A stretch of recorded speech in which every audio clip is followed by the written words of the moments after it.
Programa Mulher Brasileira. Entrevista. De acordo com a Organização Mundial da Saúde, cerca de 3% da população mundial sofre com o transtorno de déficit de atenção e hiperatividade. Segundo dados da Associação Brasileira de Psiquiatria, menos de 20% das pessoas que possuem esta síndrome são tratados no Brasil. E para falar sobre o transtorno de déficit de atenção e hiperatividade, converso agora com a médica especialista em psiquiatria, doutora Priscila Dossi.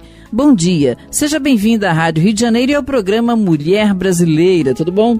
Bom dia, tudo jóia, muito obrigada, eu que agradeço. Nós também.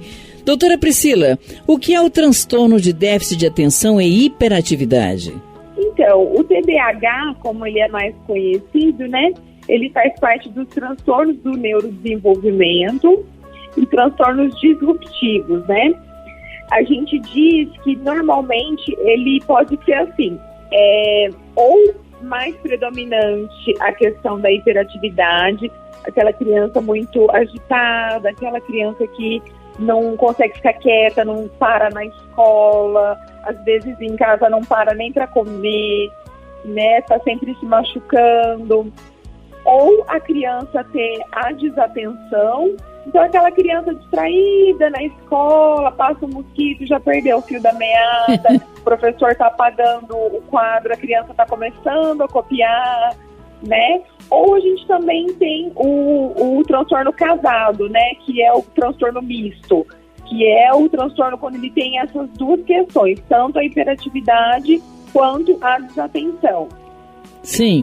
A partir, então, de qual faixa etária esse transtorno começa a apresentar os primeiros sintomas? Normalmente, na fase pré-escolar, né? Então, antes da escola, quando a criança tem lá uns 4, 5 anos, mas geralmente é mais visto, tem mais atenção de professores, até dos pais, na fase escolar, porque quando a criança começa realmente a ter um prejuízo, né, um prejuízo da atenção, um prejuízo da aprendizagem, às vezes o prejuízo até de amizade, porque é uma criança muito agitada, acaba sendo agressiva, né, brigando com os coleguinhas. Então, normalmente, na fase escolar chama mais a atenção, mas tem um início antes. Sim. Então, como dito, 20% dos brasileiros que possuem TDAH não são tratadas. Uhum. Como é que esse transtorno afeta a vida destas pessoas? Então, a gente se preocupa muito com o TDAH, principalmente na vida adulta, né? Porque a gente tem um grau de remissão do TDAH na juventude, vida adulta, mas alguns pacientes persistem. E aí, o maior prejuízo acaba sendo assim, o paciente geralmente tem uma tendência maior ao uso de drogas, ao uso de bebidas, a se expor a risco, por exemplo, muita velocidade, adrenalina, sabe? E uma dificuldade, muitas vezes, de se submeter a algumas regras, muita agitação. Então, não para em emprego, tem muita dificuldade de entrar, assim, dentro de umas regras. Então, conseguir cumprir, por exemplo, uma faculdade, terminar, concluir um curso. Então, a gente tem esse tipo de prejuízo, principalmente na vida adulta. Por isso que a gente fala tanto do tratamento precoce, né, o quanto antes. Sim. Agora, uma curiosidade, é comum a pessoa conviver com transtorno de déficit de atenção e hiperatividade durante a vida sem perceber ou receber um diagnóstico dele? Muito comum. É muito comum. A gente percebe, alguns pacientes, por exemplo, chegam no meu consultório na vida adulta, e aí, às vezes, até mais de 40 anos, e aí você fala, nossa, mas você tem um histórico de TDAH. Aí a pessoa fala, não, mas nunca ninguém me falou, nunca fui no médico, nunca tratei, nunca fiz terapia, nunca tomei remédio. E uma pessoa com vários prejuízos, muitas vezes uso de drogas, né, uso de bebida, dificuldade de relacionamento, casamento, trabalho, né, a pessoa às vezes acaba ficando até em subempregos, mesmo a pessoa tendo uma capacidade de ter um emprego melhor. Né? Então a gente vê, sim, é muito comum. O transtorno de déficit de atenção e hiperatividade tem cura? Se tem, quais são os tratamentos para que o paciente consiga ter uma melhor qualidade de vida, então? Então, a gente não fala exatamente de cura, a gente fala da remissão, né, ou da melhora.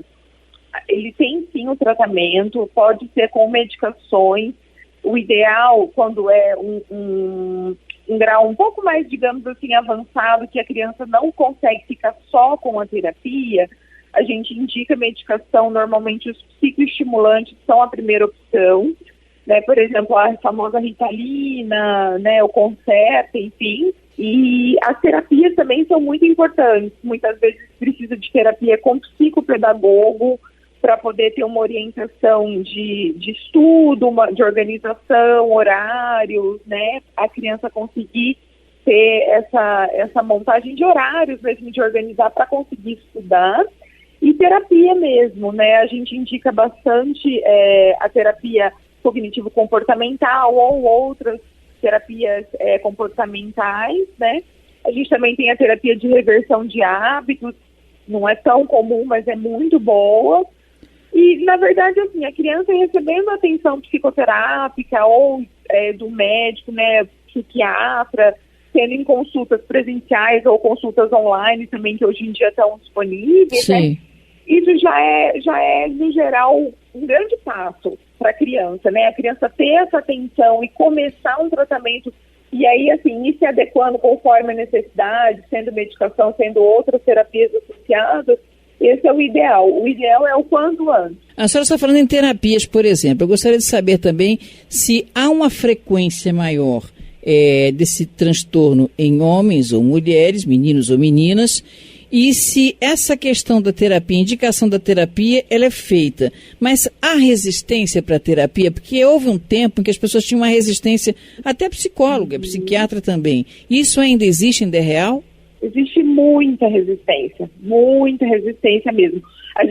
Eu ainda ouço no meu consultório, eu sou psiquiatra infantil, né, da infância e adolescência. Sim. E eu ainda ouço, nossa, mas psiquiatra de criança e adolescente, mas tem criança e adolescente louco? Né? Mas assim, não, psiquiatra não é pra louco, a gente diz, né? Então a gente tem muito esse preconceito. As pessoas só procuram, acham que só precisam procurar quando é algum transtorno psicótico, né? Alguma coisa muito grave nesse sentido. E não, a gente sofre sim muito preconceito, e os psicólogos, os terapeutas também, né? Mas assim, respondendo a sua outra questão, é muito mais comum em homens, sim. Tá? É mais frequente o diagnóstico em homens, principalmente porque em homens o predominante é a de hiperatividade. Né? O déficit de atenção é mais frequente em meninas. E é aquela história, né? Por exemplo, tá na escola, quem que chama mais atenção? Aquele agitado que atrapalha a aula ou aquele que é quietinho que só vai mal? Né? O que atrapalha. Então, às vezes, o de déficit de atenção acaba até passando batido, o diagnóstico, né? Chama mais atenção quando a criança tem mesmo a hiperatividade. A genética tem alguma coisa a ver com esse transtorno também? Digamos, um cromossomo a mais ou a menos? Como é que se pode explicar? Não vou dizer prever, tá?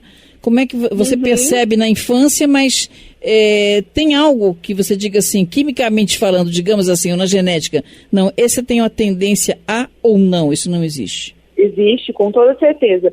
Na verdade, o TDAH, a gente fala que é uma herança poligênica, ou seja, são vários genes, a gente não tem um gene só específico que define o TDAH. E sim, a gente tem muito comum um histórico familiar de relação, assim, primária mesmo, então um parente de primeiro grau. Então, muitas vezes um pai ou uma mãe, ou um tio, uma tia, um primo, um irmão, avô. Então, assim, a gente tem sim esse parentesco muito importante. Se a gente conseguir fazer uma investigação com boas informações de família, dificilmente a gente não vai encontrar uma ou outra pessoa com o mesmo histórico, que muitas vezes até remitiu na vida adulta e não tem mais esse prejuízo de maneira importante, mas que fala, nossa, não, o pai do fulano era terrível na escola, o pai do fulano brigava, ou não aprendia, não tinha atenção, não se concentrava. Isso é muito comum. Sim. Doutora Priscila, gostaria então de deixar um telefone ou um site para informações, é muito interessante esse tema. Sim. A gente tem os sites das universidades, por exemplo, a Universidade de São Paulo, que tem sempre informações a respeito. E também no meu site, quem se interessar, Priscila Dossi, eu sempre falo muito sobre TDAH. Priscila Dossi, no site... Priscila Dolce, psiquiatra. Ok, obrigada então pela sua participação no Mulher Brasileira. Eu que agradeço. Volte mais vezes, parabéns pelo seu trabalho. Obrigada. Bom dia. Muito obrigada. Bom dia.